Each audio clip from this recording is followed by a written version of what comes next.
Hello and welcome everyone. I'm Andrew Grauer. I'm CEO and co-founder at Course Hero. It's great to see everybody already starting to chat there and saying hello to everybody and where you're coming from.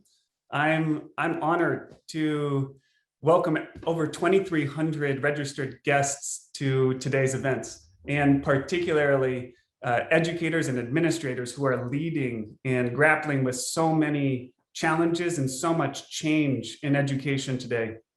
And doing so in the broader and I'd say interrelated context of health issues, political issues, economic issues, racial and social issues and crises. And I just want to thank you for taking the time to be here today. And more importantly, thank you for all of the time and the energy that you dedicate on a daily basis to help students and in their educational journeys and making an impact in their lives. You're doing heroes work. And the shift to online and remote learning over the last 12 months has been faster, it's been bigger than ever before. And with it, clearly longstanding questions and conversations to be had around the nature of assessment, the power of online learning, the perils of online learning, and the risks of deepening inequities have also come to the forefront of our consciousness. These are, of course, not new issues per se. However, they have been accelerated or at least made more visible. And when we started Course Hero in 2006, I could not have imagined how education and higher education in the United States would transform over the coming years. We started by trying to democratize access to student resources, study guides, and class notes from a privileged few who had access to providing more democratization of that resource. However, today, what's happened is that we're building for a majority of learners now, a new majority that includes so many students who are parents while they're going to school. They're raising families, they're working part-time, they're working full-time. And it's in this context that we need to understand what does that mean? And I'd say the events over the last 12 months have really put that in perspective. And there's no question that it's even worse in terms of the inequities that have been exposed. And we do a number of surveys in our community of millions of students, and just the recent one with about 11,000 student responses from our community, we learned things like over 60% of students are grappling with food or housing insecurity. Separate from the academic issues, just that's their life that is clearly interrelated. 28% of students report struggling with unemployment, and 22% have actually filed for unemployment. These are the issues of equity and access that we need to have in our minds. And the shift to remote learning and online learning has also really raised heightened concerns about the relationship between technology and academic integrity. And at Course Hero, we are acutely aware of this. And I want to emphasize that we care deeply about supporting students and educators in their learning and their teaching journeys, respectively. And we also understand that some educators perceive us as the problem as opposed to the solution. And yes, some students will choose to cheat, inevitably. But so many more go online to get resources to be able to help them, resources like Course Hero that can help them and get personalized, timely, affordable, accessible help that they wouldn't otherwise have in their support systems. And we need to better understand, I believe, the context and the lives of students and the struggle that they have with the academic rigors in their life, the family and working relationship, and the lack of support systems that they have. And every day, we need to be mindful of their challenges and their dreams and their goals, and how do we help them achieve it? And that's what we need to do. That's what we believe in doing. is building a platform that is servicing our community better and better, while also serving that mission. Let's also protect against and solve for misuse and risks on the platform. We now have a platform that is serving over 60,000 college instructors in the United States and more beyond. And on that platform, educators are now creating community and creating and sharing resources with each other and with students as well. And it's a really wonderful thing to see that democratization of access of learning and teaching resources across courses, across schools, across topics and grade levels and geographies. And it's also messy in that democratic platform and conversation and sharing. And what we also hope to do with events like this is convene educators together from a range of institutions and disciplines and connect each other, learn from each other, teach each other. And also for Coursera, it's a great opportunity for us to learn and also get better. Many instructors are part-time and full-time adjuncts teaching, and they care deeply about active learning and their student success. And I'd say as an entrepreneur, I'm really inspired by the students and educators are using our tools to help them learn and teach. And I'm proud of the small role that we play in helping stressed students, anxious students, good students, hopeful students, ask and answer questions, get unstuck, practice, and be on this journey to ultimately graduating confident and prepared. Today's event, it's one of these convenings. And we hope through this and other academic integrity work that we do at Coursera, we're having important conversations. And we're doing it with each other. We're doing it with the broader education community. And we're doing it so that we can try to get better and learn every day. We won't always get it right. But what we can do is listen, we can learn, and we can strive to get better. And that's what we intend to do. That's what we commit to do. And we also encourage this community here who clearly cares deeply about students and learning and coming together and learning from each other and doing the same thing. Having debates, having discourse, doing it in a scholarly and civil way, I think is a really, really beautiful thing. And so thank you again for taking your time to choose to be here today. We really appreciate it. Thank you for engaging with each other and us. And most importantly, again, thank you so much for what you do to teach students and make an impact, positive impact in so many students' lives. It's amazing.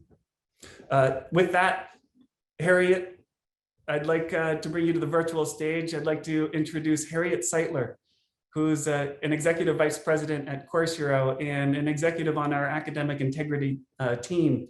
And she'll take you on to the next stage of this event. Thanks so much. Thanks, Andrew. Thank you, everybody. Welcome. Thanks for being here. We're really grateful to have everybody here to share thoughts and ideas on what we know is a really timely and important topic. It's not an easy topic. It's a controversial topic. And we really believe that the way through this topic, the way to improve is to open up to the most honest and candid conversations. And that's what we're inviting here today, especially considering the events of the last year, the challenges and the crises you and students have faced. We really appreciate your time and your thoughts.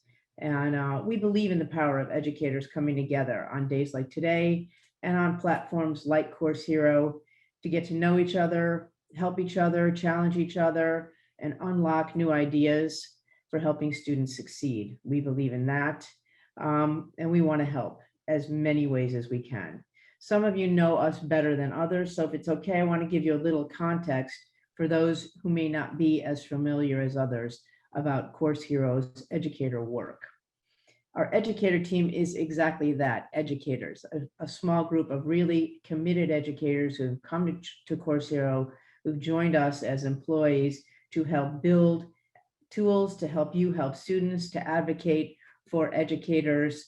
And over the last few years, this small but mighty team has created a community of over 60,000 verified college educators on our site. These are all faculty that are actively teaching in higher ed. Some of them are speaking this afternoon and this morning. Lots of really thought-provoking ideas to come based on their own experiences in the classroom, online, etc. You know, we share a goal with all of you, which is, as Andrew said, to help students graduate confident and prepared. And we want this community to grow and deepen. So if you haven't already been part of the community, please join us. You can sign up to be a verified educator. The information is right here, coursehero.com/educators. And when you're part of the community, you access our entire library of over 60 million study resources. You can claim your courses, upload your material, get feedback, share ideas and innovations with each other, and share your thoughts and ideas with us. We also plan to build on events like today. We want to invite you all to join our 3-day annual faculty summit. This is our 4th year of summit. It'll be in July. And last year, the summit had 7,500 registrants. And we are really, really thrilled to say that 99% of the people who participated in the summit gave us like 4 or 5 stars. We expect another 4 or 5-star event this year. We'd love for you to be able to join us. Who's here today? We're delighted to welcome, as Andrew said, over 2,300 registrants. 1,600 of you are from the US and Canada.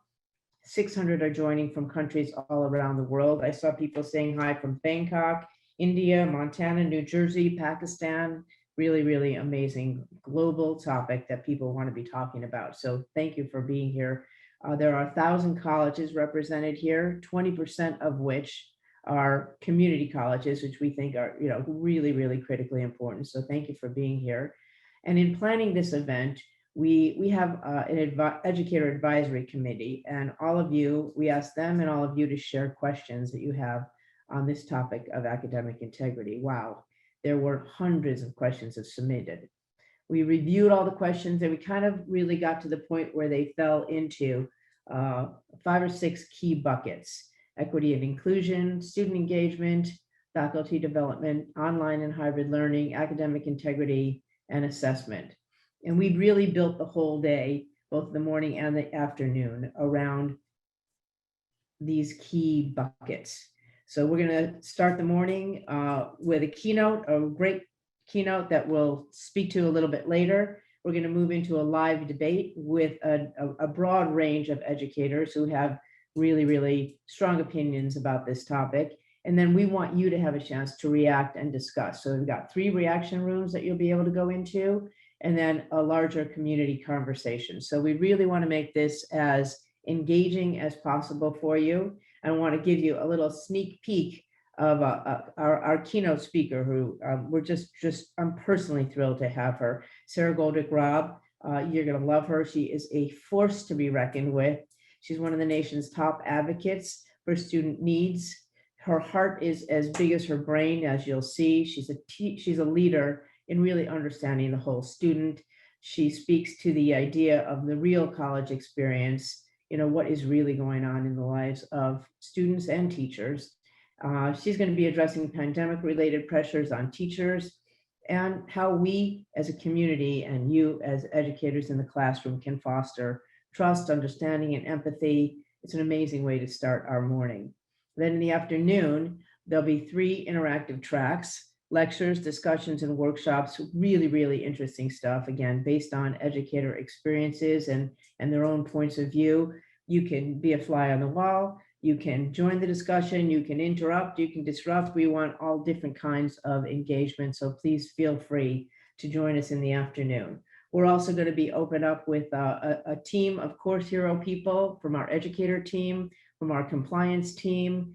I'll be there, and our Chief Product Officer will be there to address any of your questions, any of your concerns, ideas. You know, we really are taking this day seriously. We want to listen and learn, and we invite you to come and join us. We've also commissioned an academic integrity literature review.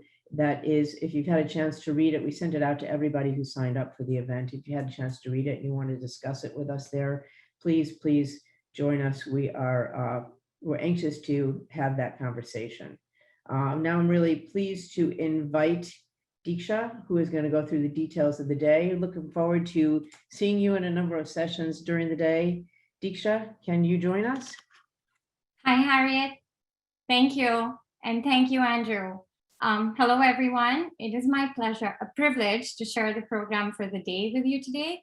Here is the schedule for this morning, Pacific time. Following Sarah's keynote, we have a lively discussion with 4 amazing panelists who will speak to the different ways they approach learning, assessment, and academic integrity. This panel requires your input.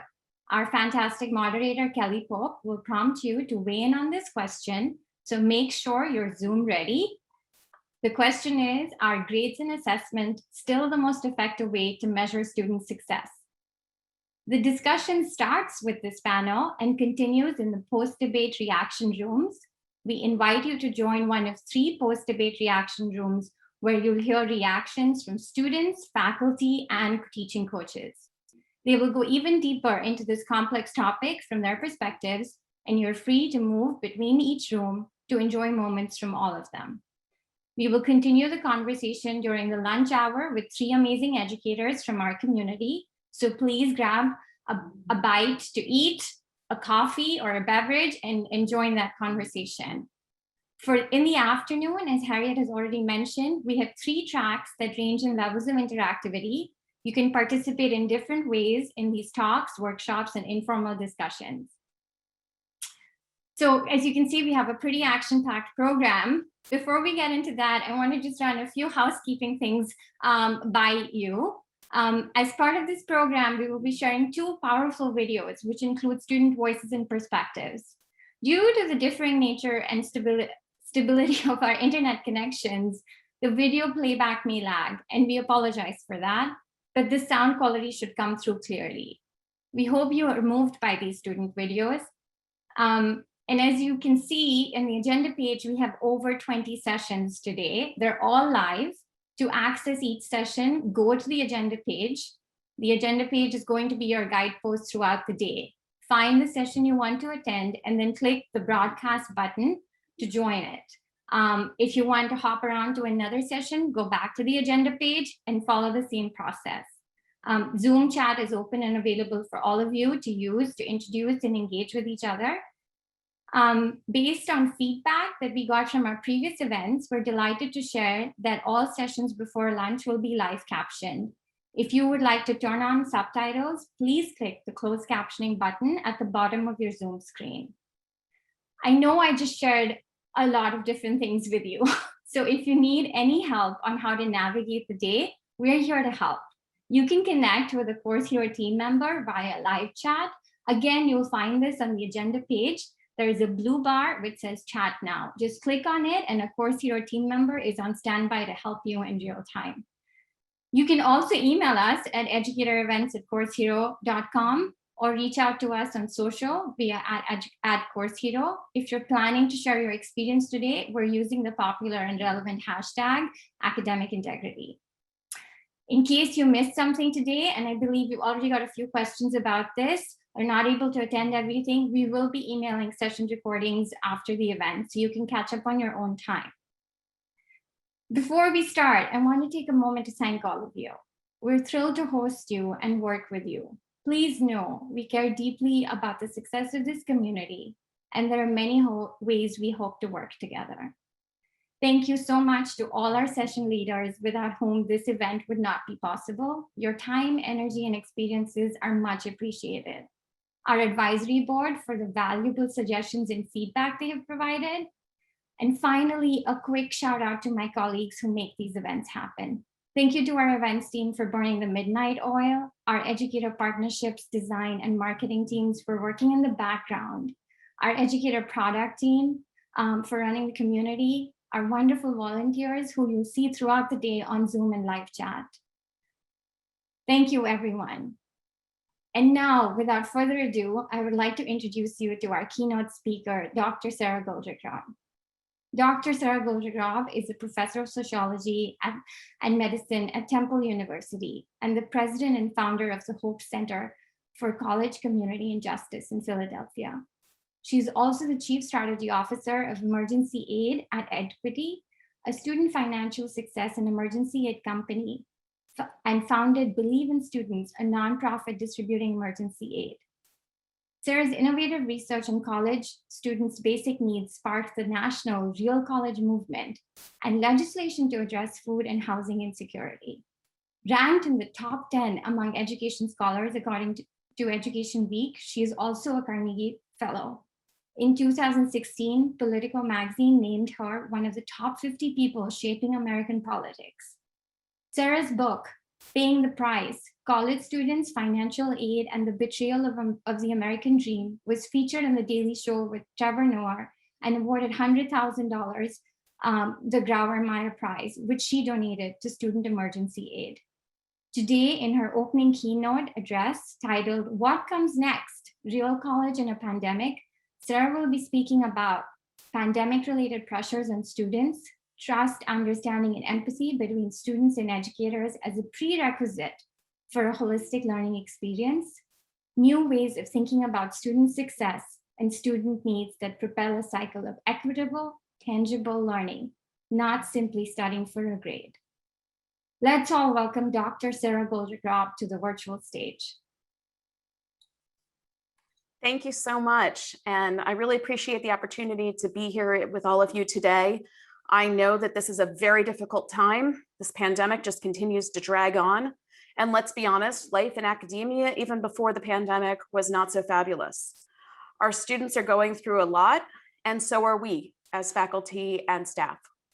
And it's very important that we take these moments to have the hard conversations, to think about what is happening in our classrooms, what is happening in our higher education institutions, and to acknowledge that the same old way of doing things, even the way that things happened when we went to school, they're not going to work anymore. Next slide, please. To begin this conversation, what I'd like to do is dig into some evidence. And the latest evidence on what's happening to college students comes from my team at the Hope Center for College Community and Justice in Philadelphia, which has fielded the largest survey to date of college students during the pandemic. We most recently, in the fall, were able to reach students at 202 institutions, including 130 two-year colleges. These institutions are spread across 42 states, and they're incredibly diverse. They include 14 historically Black colleges and universities, and many, many Hispanic-serving institutions. In total, our data comprise nearly 200,000 students. And I'm going to talk to you a little bit about what we have learned from them. Next slide, please. The first thing that it's important to know as we think about who is in our classrooms, how we teach, and how we assess, is that 7% of these students have become sick with COVID themselves. We know from the burgeoning amount of medical research that can have cognitive effects, that can cause fogginess and difficulty concentrating, and it may have lasting both physical and mental effects. We simply don't know.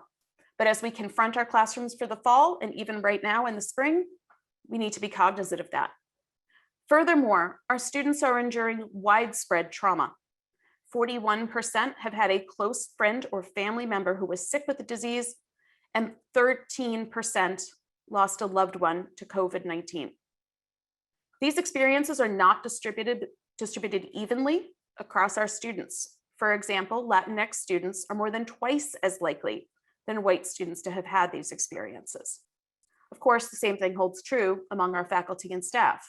Many of you have had the virus. Many of you have lost a loved one.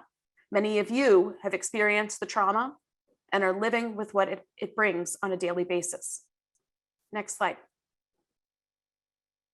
Now, students have been reporting, both in this survey and in prior surveys, on what this has meant for their classrooms.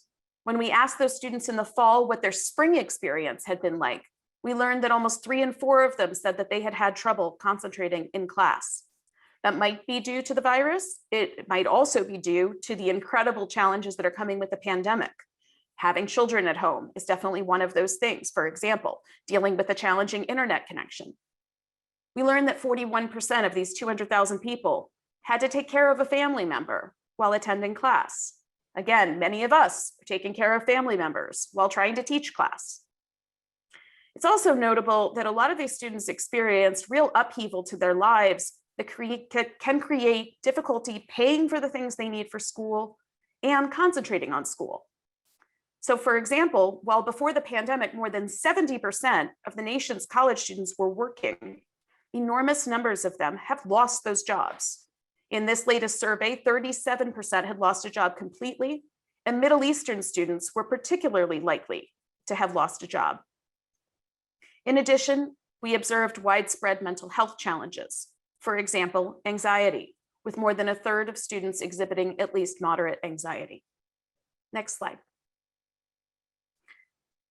Another major challenge that our students have been facing before the pandemic, are facing now, that's causing many of them to leave the classroom entirely, and that does shape their academic performance, including how they engage with you as instructors, is basic needs insecurity.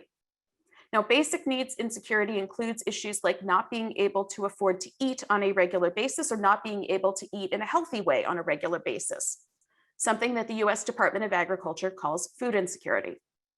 It also includes challenges that affect their home. Housing insecurity can include things like having difficulty maintaining keeping the heat on or keeping running water because you can't pay the bills, struggling to come up with the rent payment each month, living in overcrowded conditions that are not conducive to people having the space or time to study or learn because that's what they need to do in order to make ends meet.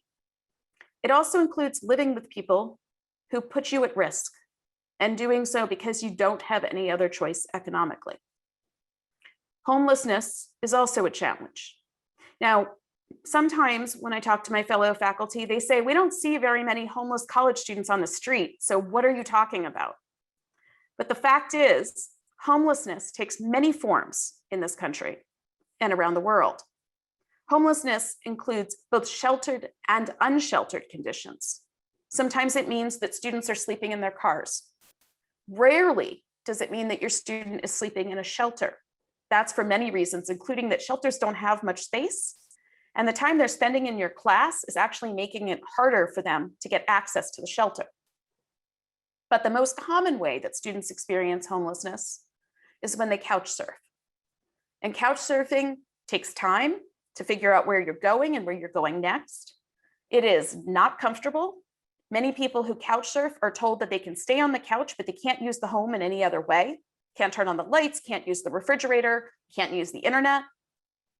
And they find that on a daily basis, they spend more time thinking about what their next move is than being able to focus on anything else in their lives. We learned from those 200,000 students that nearly 3 in 5 of them were experiencing basic needs insecurity. Almost 40% at the community colleges were dealing with food insecurity, almost 30% at the four-year institutions. Almost half of students had experienced housing insecurity at some point in the prior year. And 14% of those nearly 200,000 people had experienced homelessness. I want you to ask yourself, how would you know if those students were in your classrooms? Next slide. There are major disparities in basic needs insecurity. I highlight just a few here. If you look at the report on the front page of our website at the Hope Center, you can examine many other kinds of disparities, including by different racial ethnic groups.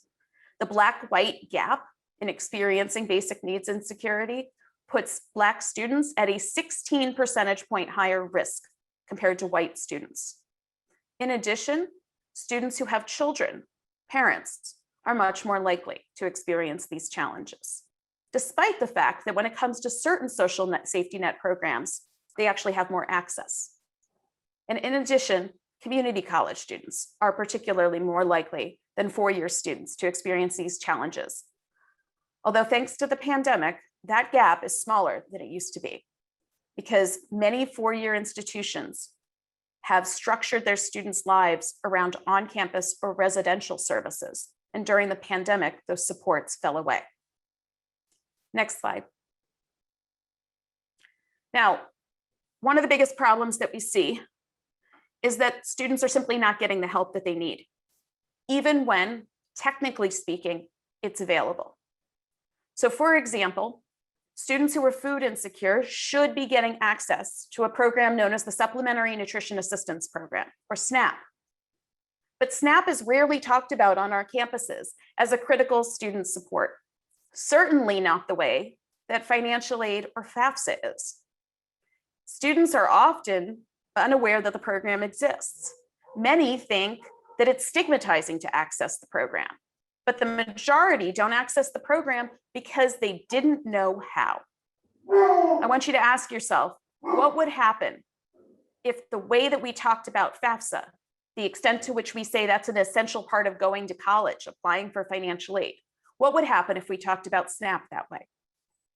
Emergency aid is absolutely a critical support right now because there are so many gaps in today's financial aid system, which is not particularly good at identifying who has what need, how much need they have, and it's not available on a very rapid approach kind of way.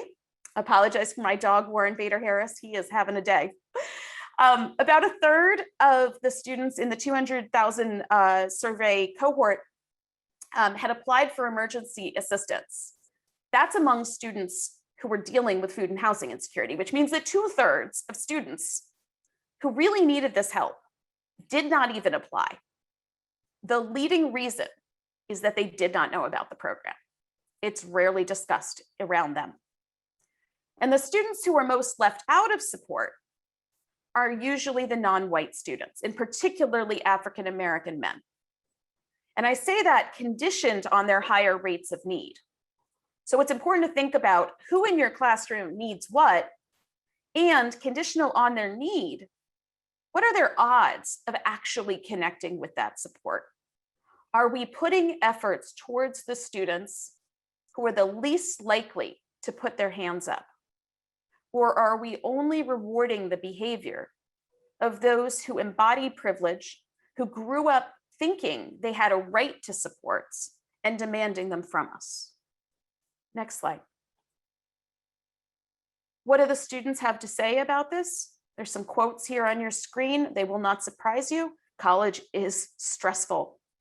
It is, one student said, very nearly unaffordable, nearly impossible. Housing is scarce. Worrying about making ends meet is a constant concern in your life. I want to emphasize that. It is very difficult to turn to an exam and shut off one's concerns about where they're going to sleep at night.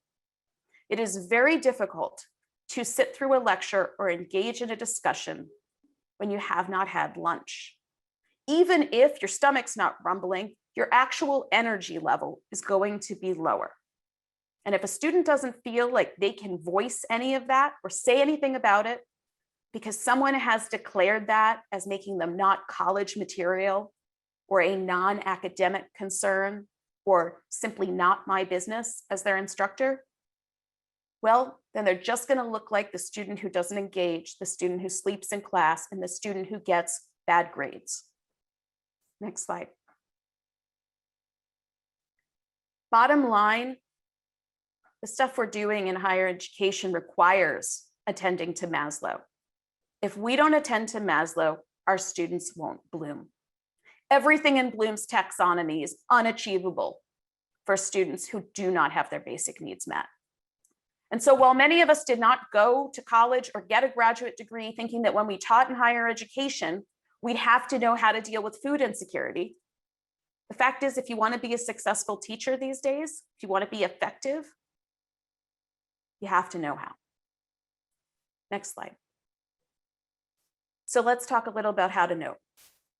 First, you need to start with some understanding.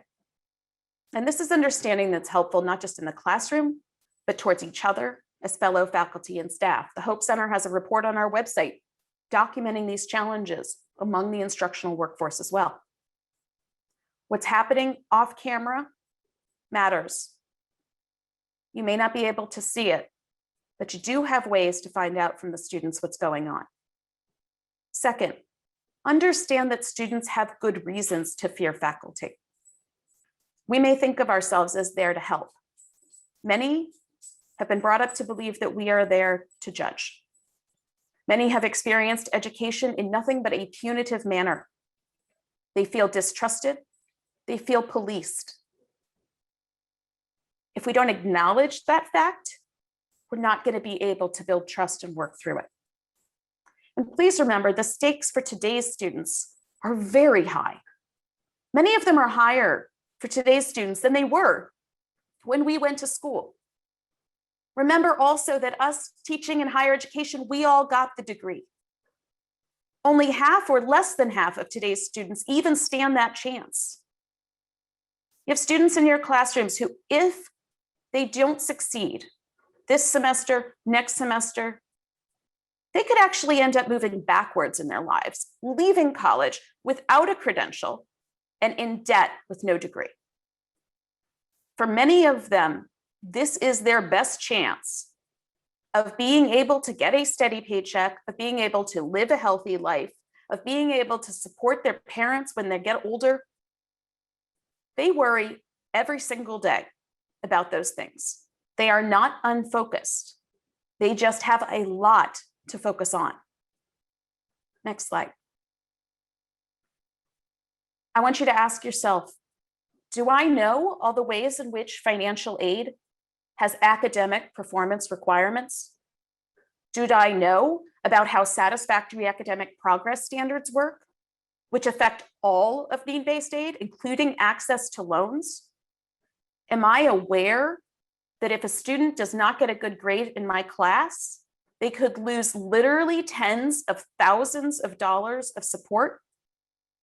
Am I aware that my advice to them to drop a class could also allow them to lose that support? Students are not educated to the realities of the SAP policy. It is a federal policy. All of you teaching in higher education have a SAP policy at your institution. Are you aware of it and its consequences for your students?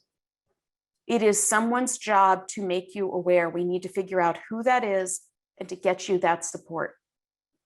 Next slide. Now, if we want to help students succeed, and that should be our goal, and success takes multiple forms. Success means learning. Success means engaging. And no, success doesn't mean handing off a grade to somebody who has not earned it. No one is advocating for fast, cheap, and out of control higher education here. We are advocating for recognizing the context in which we are teaching. All of the data, all of it, all the rigorous studies show overwhelmingly that students want to learn in your classrooms. The claims made by that book you might have read, Academically Adrift, applied to a tiny number of students and institutions who are not at all representative of today's college students. And the choices that we have to make as educators is whether we want to decide that bad apples are littered all over the orchard, all over our classrooms, and act like what we have to do is go police them in order to find the bad apples, or whether we choose to recognize that the vast majority of apples are good, and that by treating them like they could be bad, we miss out on real opportunities and we hurt everyone. Next slide.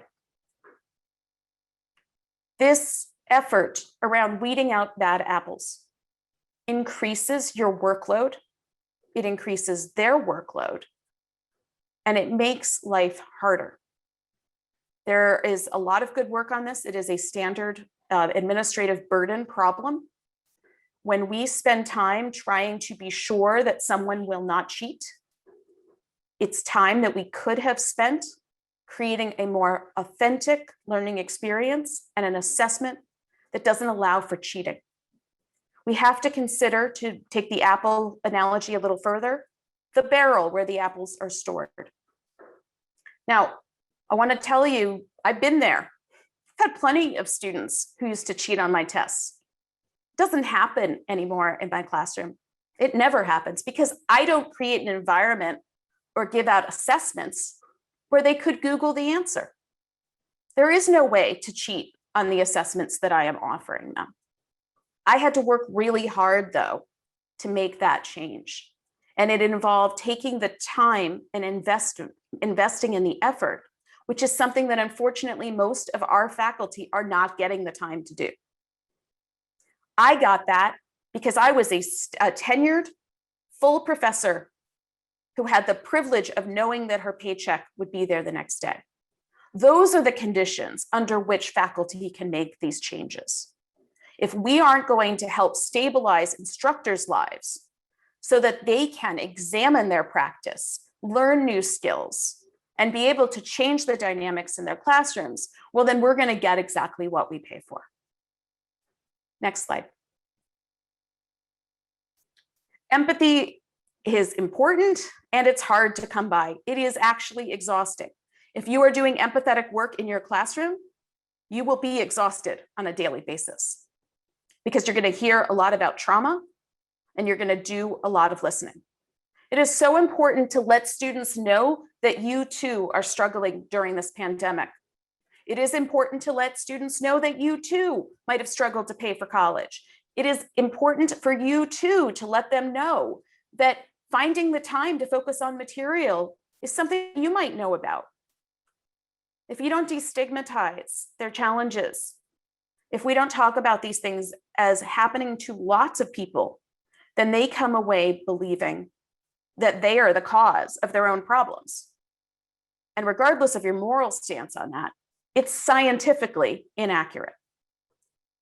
Next slide. So next, I want to ask you to please listen to Frederick Shagog. This is not a cherry-picked student. This is a young man that I met when I was giving a talk at his former community college, Delaware County Community College, outside of Philadelphia.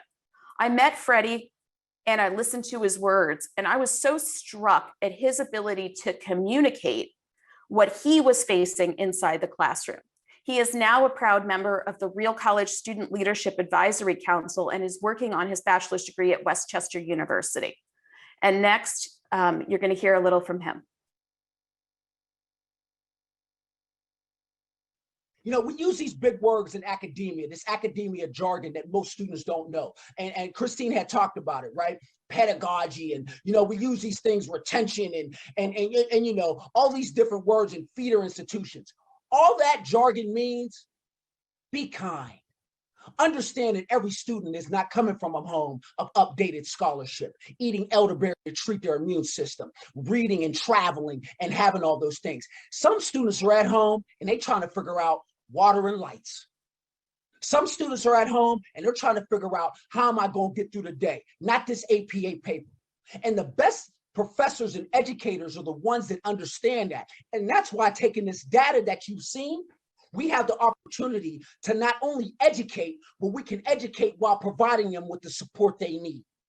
One of the things I've learned in education, I used to think I wasn't as smart. I used to think I didn't matter. What I realized is, it's not that I'm not as smart.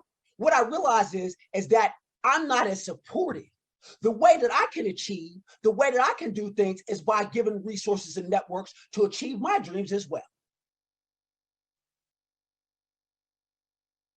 I so appreciate that reframing, and it is so true. I see Freddy in all of the students that I teach at Temple, and I see them in the hundreds of students that I've gotten a chance to interact with around the country, and they show up in the data. Here are a few concrete things you can do, and I'm just the beginning of concrete solutions today. You're going to hear a lot more following this talk. Add a basic needs statement to your syllabus. You got a lot of stuff on your syllabus and you might believe that students don't read it, but trust me, put this on your syllabus and see that in fact they do. Put some language on there that notes that we learn as whole people, that we need basic needs and security in order to survive, and direct them to a concrete resource. Now, admittedly, you may not know who to direct them to. That's great. That's great that you admit that. That means you need to send a note to your department chair and ask them who the person is. And if they don't know, ask them to find out. Because this is about you getting ready to actually confront students in your classroom and be with them as their teacher. When you do this, you actually impart the message to them that basic needs security is part of their academic success. You also provide them with yet another place, in addition to the wherever on your university's website or your college's website that they can find this information, you're giving it to them in another space. Over 400 colleges and universities around the country have adopted a version of the syllabus statement. And if you need more information about it, you can go to the Hope Center's website under resources, and there's an entire guide to implementing it. Next slide.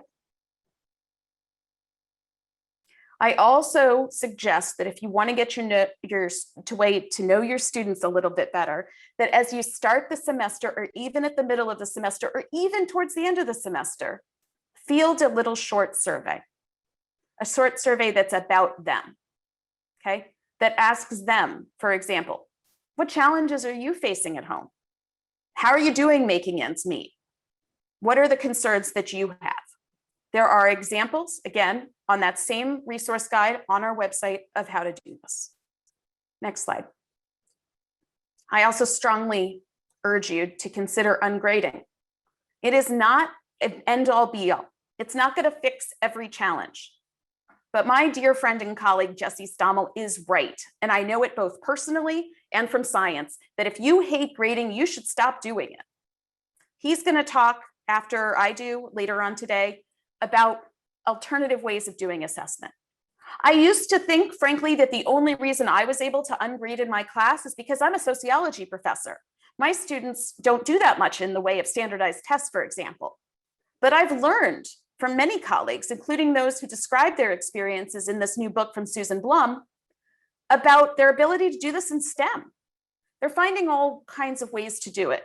I think the key here is recognizing that there is no reason for us to do assessment in 2021 the same way we did assessment 10 or even 20 or even 30 years ago. Why wouldn't we, because we are all different today, why wouldn't we do things differently? Next slide. Last couple things, please advocate for your students. If you're sick and tired of them having financial troubles, then advocate for them. State and federal policymakers, your elected representatives, they have choices. I am happy to say that yesterday was an enormous moment for educators and students all over the country. The Senate held a hearing to confirm a man named James Quall, who is becoming the Undersecretary of Education under Miguel Cardona, the secretary. In his hearing, Senator Patty Murray of Washington State turned to James, and she said, basic needs and security is a serious issue. She cited the Hope Center's data outlining the problem. She said the federal government is providing support, but the Hope Center is finding it's not reaching students. Do you, the US Undersecretary of Education, pledge to take basic needs and security seriously and address it? She made him say yes in his confirmation hearing. That's a game changer. He now has to do the work, like I've suggested here, of addressing gaps in our public benefit systems and helping bridge them to students' financial aid. He needs to do the work of making sure that emergency aid is available beyond the stimulus. You shouldn't have to go in your own pocket to help your students, and you shouldn't have to stay up at night worrying about how you're going to solve their problems. There should be structural support for this, and it's coming. Next slide.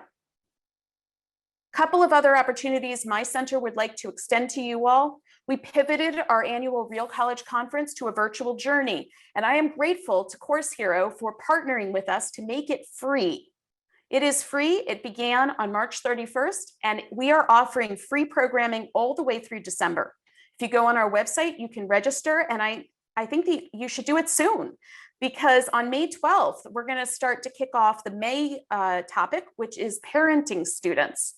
And there's an amazing new book coming out called Pregnant Girl, and we're going to be talking about that and what it means to be a mom, a single parent while in college, and talk about the various ways that you can actually support parenting students so that they can get degrees and help their children. Next slide. In addition, you might consider urging your institutions to get more technical assistance so that they can support your work more effectively. The Hope Center is taking in a cohort of institutions beginning this fall and working with them for a year to build their muscle, to create the ecosystem of support, and to help their students in multiple ways. It is a free opportunity, and scholarships are also available. It's a free opportunity because scholarships are available, and the application is now open on our website. And I think with that, I have reached the end of my talk. If you can go to the next slide to confirm that, I appreciate it. That is our website at hopeforcollege.com. Now, thanks so much for having me today. And I want to queue up the next event. So next on the docket, there's going to be a panel discussion titled Who's Passing? Hi, everyone. What? Oh, Who's Passing, Who's Failing? An honest conversation about academic integrity. As was mentioned at the top of the session, this discussion is going to bring together different perspectives on assessments in academic integrity and challenge both the panelists and the audience to examine their views on these topics. But first, I would like us all to turn our attention to another powerful student, Willow Madrid, a student of Cal State Fullerton. Please enjoy her message, and don't forget to click on the link in the chat to join the next session of today's program. It's been my honor to be with you today. Hi, everyone. My name is Willow Madrid, and I'm a third-year communications student at Cal State Fullerton. Being in college during this time is rough, to say the least, and I wrote this piece reflecting on that experience, especially since it has been almost a year since quarantine and online school started. It's called Navigating Burnout. B is for bare minimum. Barely learning, blurred are the lines between my public and private self. Through my Zoom screen, I let you all into my home, regardless of whether or not you are welcome. And being in a constant state of stress means that sometimes the bare minimum is all I can even do for myself.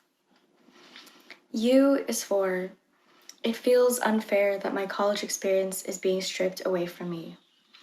That living away from home is replaced with sleeping in a childhood room that I have long outgrown. That late night study sessions with friends are replaced with extreme exhaustion after 6 hours of being on screen. That walking across the commencement stage, seeing my pride reflected in people's smiles while they wish me congrats, is replaced with half-hearted mass emails and blocks of empty Zoom rectangles. R is for reading between the lines of an email. Writing, hello, I hope you are safe and healthy, but really meaning that today marks 30.8 million cases of COVID in the US and the 555,000 death count is still rising. Writing, hello, I know these are unprecedented times, but really meaning that since the pandemic started, there have been nearly 3,800 reported incidents of anti-Asian violence, and I am afraid for my family. Writing, hello, I hope this email finds you well, but really meaning that my mental health has been at an all-time low and I'm struggling to get myself together, but I truly hope you are holding up better than me. N is for new normal. No separation of space. My sanctuary turned office, turned study space, turned body and back aches, turned headaches, turned eye strain. Turned absence of a routine, turned lack of structure, turned hours behind a computer screen that reflects back a version of myself that was molded out of necessity. O is for overwhelmed. The days meld into a constant race to the end of the week where I'm against an expectation of myself who shouts to me that I'm always behind. And the educators just watch me but do not see me, do not cheer me on, do not reach out to me, but only continue to add hurdles. U is for unmotivated. Under this much weight, I am fighting in survival mode. I am fighting the world for my right to be seen, for safety, for affordable health care, for environmental justice. I am fighting myself for permission to take up time and space, for permission to take a break, to rest and sleep, to forgive myself. Under survival mode, every small task is a battle. Every obligation is a war. T is for tired. Tired, tired, tired, tired, tired. Tired of being tired. But still, I hold on to the satisfaction of one day being able to say I graduated college with a 3.9 GPA, of knowing that I was capable and understanding that my life is not on pause, that isolation does not have to mean lonely, that growth is not linear, that progress does not have to be visible to be valid, and remembering that whenever I ask my parents why they sacrificed everything to bring me here, their answer is always that they wanted to give me a better education, remembering that my very existence as a queer Filipino American immigrant in this institution is revolution, remembering that this college degree is not only my blood, sweat, and tears, but those of my ancestors, and I know not everyone is as privileged as I. Learning in the comfort of my space with stable Wi-Fi and a reliable laptop, not everyone knows the comfort of a quiet home and a furry best friend to cuddle up to, not everyone has everyone that they started this pandemic with. So now, more than ever, what I do for others, for my community, and for myself matters, offering others compassion and understanding, offering solidarity and support to marginalized communities, offering myself radical love and radical forgiveness. And with the days I feel I cannot overcome, I turn to the sense of validation and relief I feel through our unity. I am not alone in this collective struggle, and the relationships I formed during this time are bonds I know I'll keep for a lifetime. Through my struggles, I learned the depth of my resilience and the depth of my power, and I'll remember that for a lifetime. Thank you.